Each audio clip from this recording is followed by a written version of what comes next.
Hey, Aquarius. Karina here, your lucid living coach.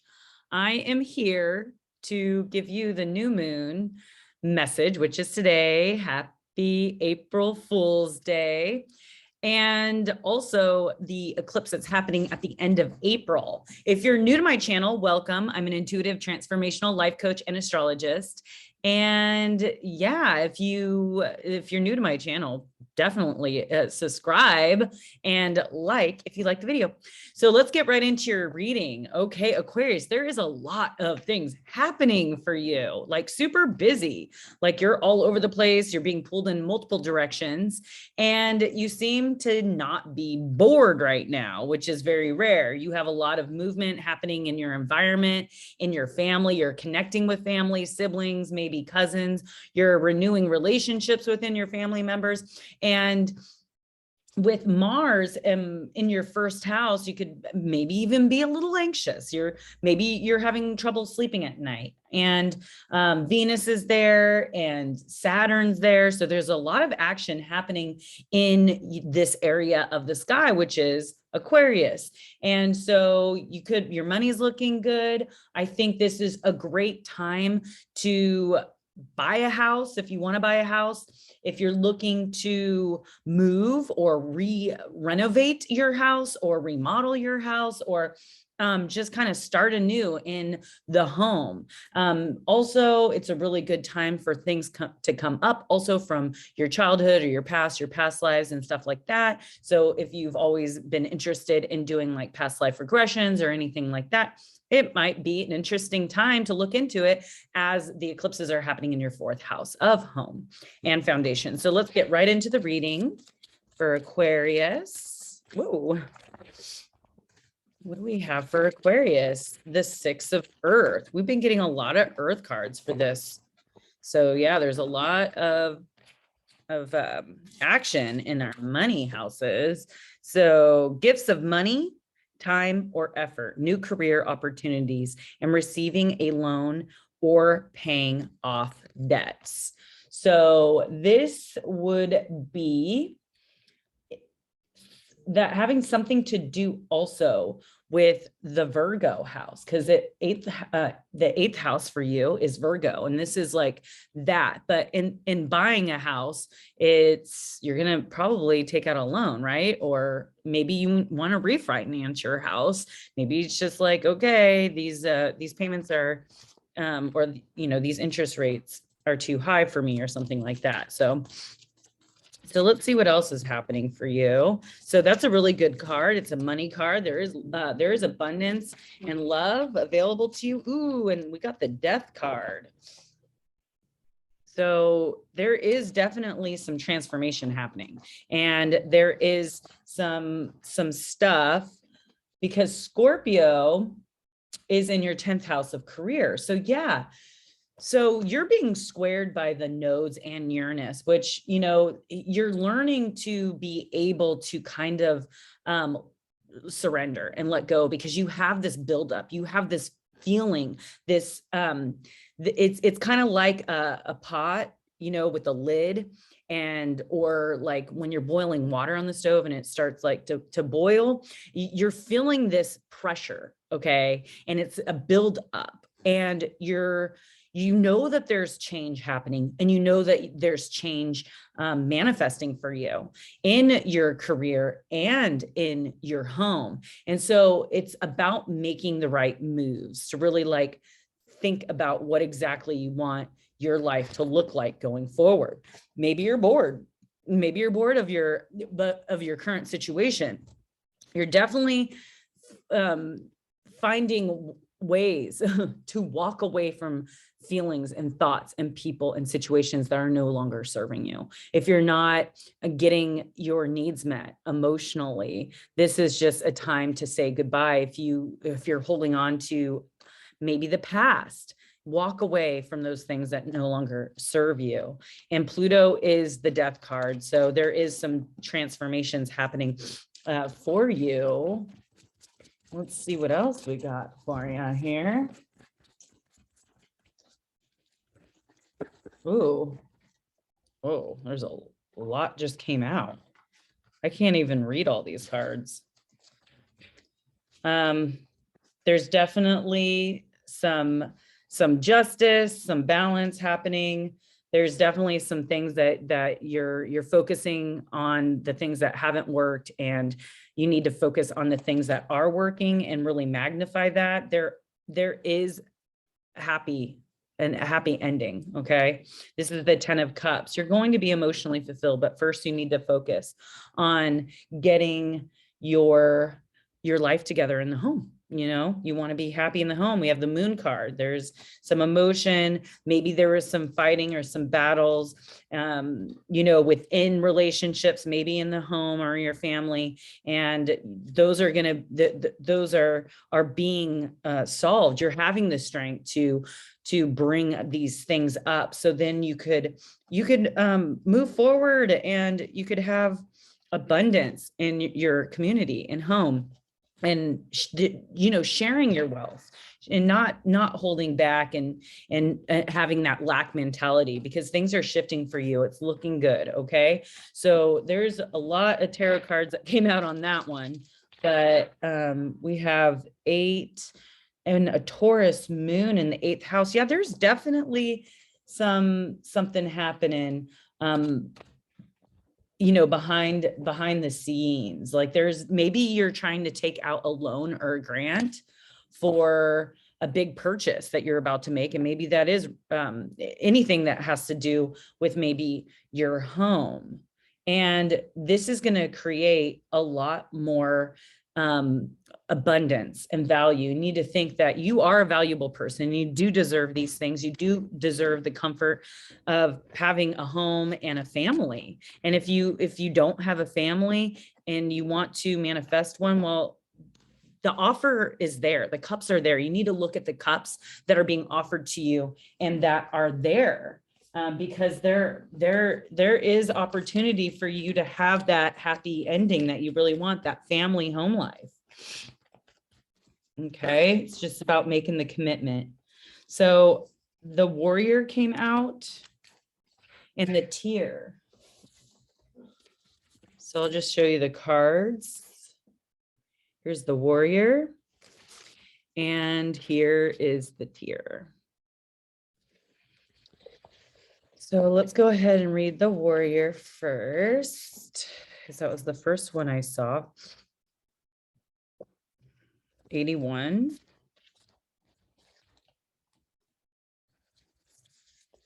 Samurai Soldier, the Advocate. So we often envision the warrior as an armed figure with sword in hand, moving blindly towards battle. Yet the deeper aspects of this archetype bring us face to face with the depths itself.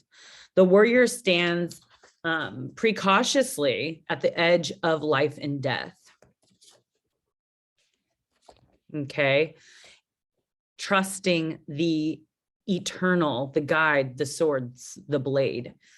The warrior's work requires presence, alignment, and purpose. If and when the warrior loses its center, meaningless confrontation and violence are their default response. When this card appears, it's important to question the battle at hand. It is likely a great one with deep roots and long-standing tension. The actions you take will stay with you long after the dust settles. So choose wisely, brave one. As you draw your sword, realign with the eternal wisdom within, then surrender to the battle.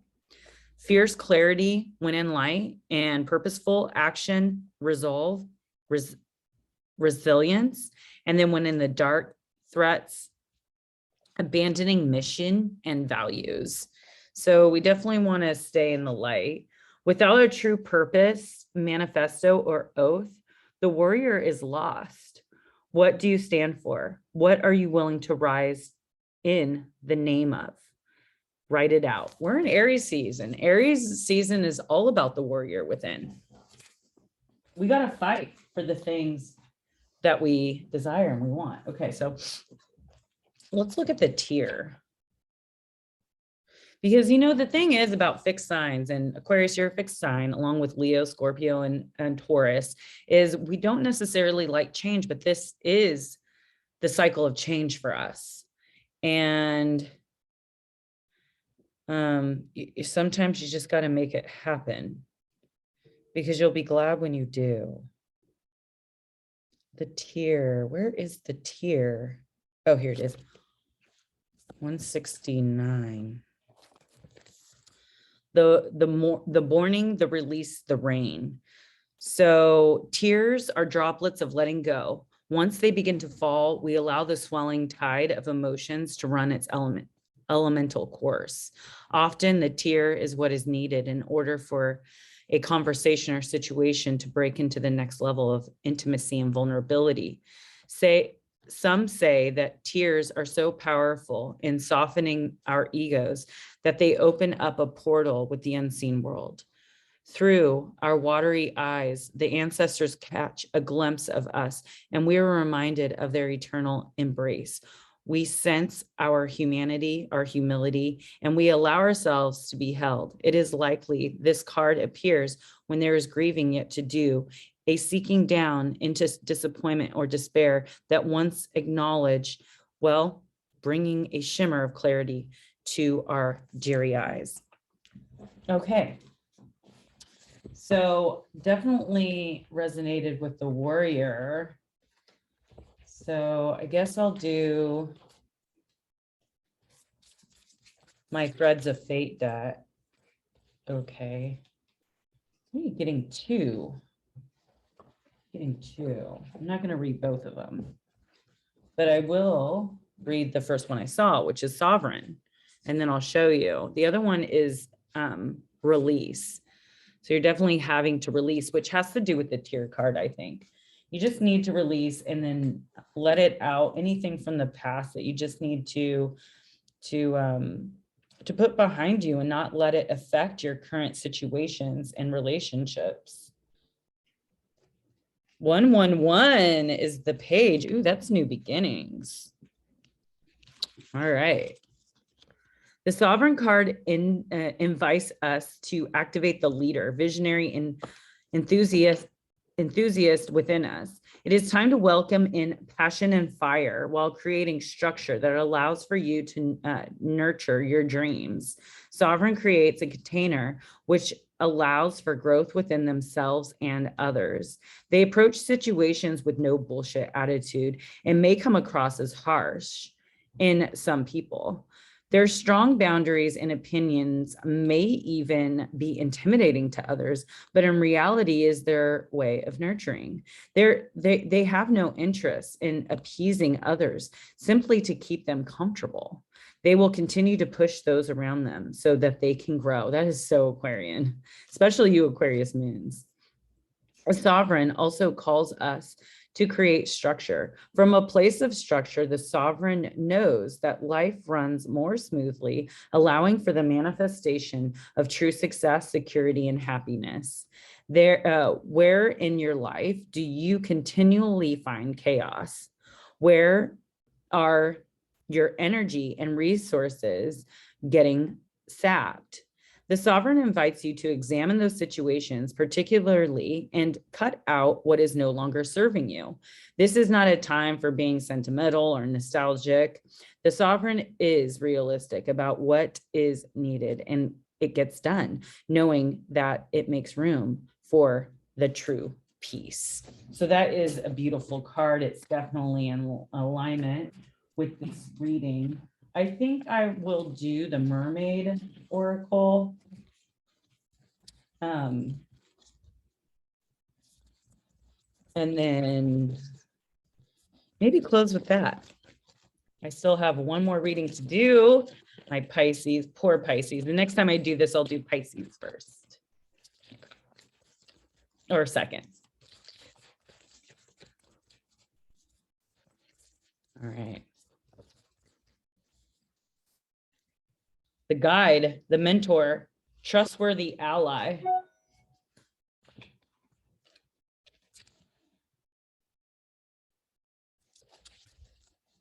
See what this one has to say. 38.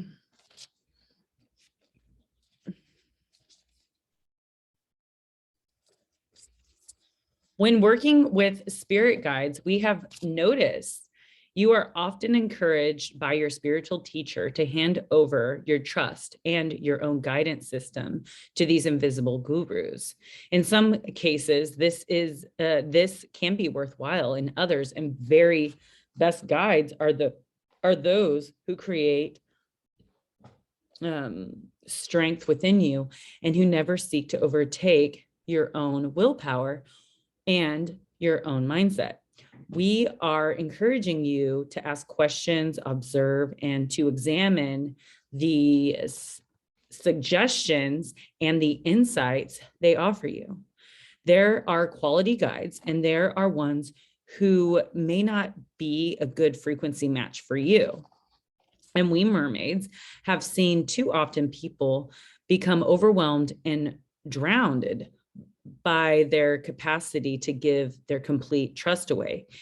Even we must sometimes check in and discuss with others, for we so often trust more willingly than is wise.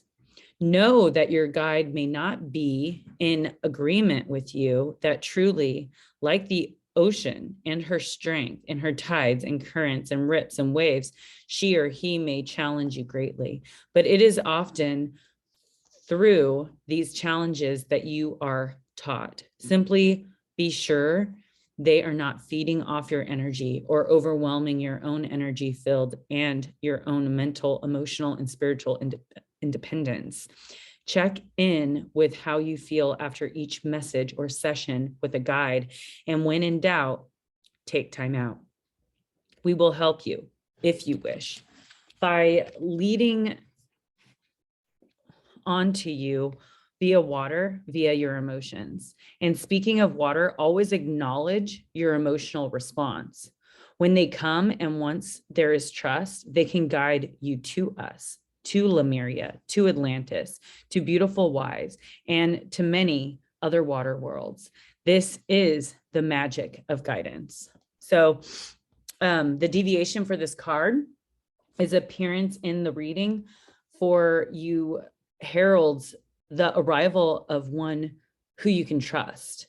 A spirit guide wishes to make healing contract with you, and they are extremely loving, helpful, and they have personalities. They are like cool, clear water, unconditional, loving, warm, and very helpful in matters of adaptation and improvement of your human experience.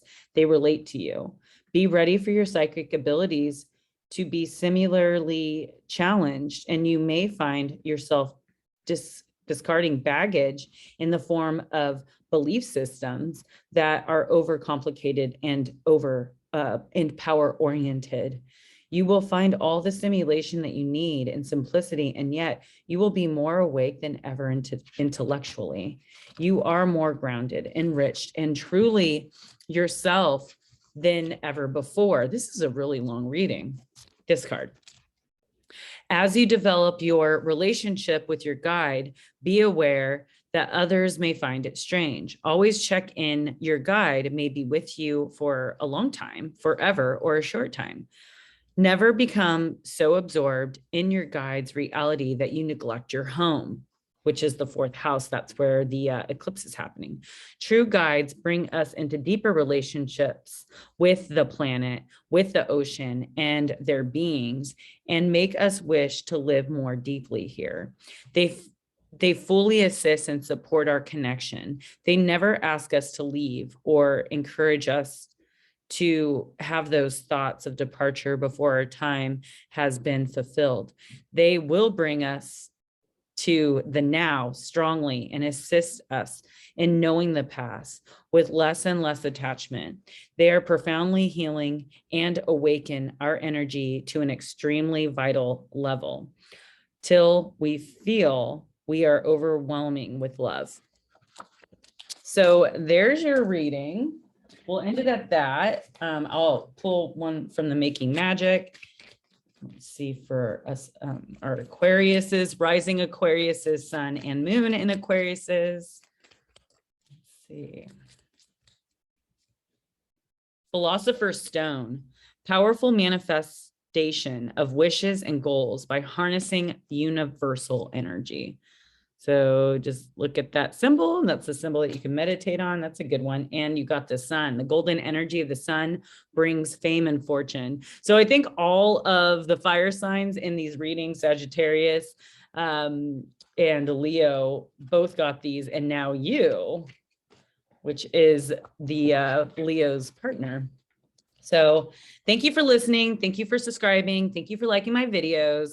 And if you would like a personal reading from me, you can go to my website, www.lucidlivingmovement.com. Have yourself a great April Fool's, a new beginning, and the beginning of these crazy eclipses that are going to shift and eclipse our lives. Peace out, your Lucid Living Coach, Karina.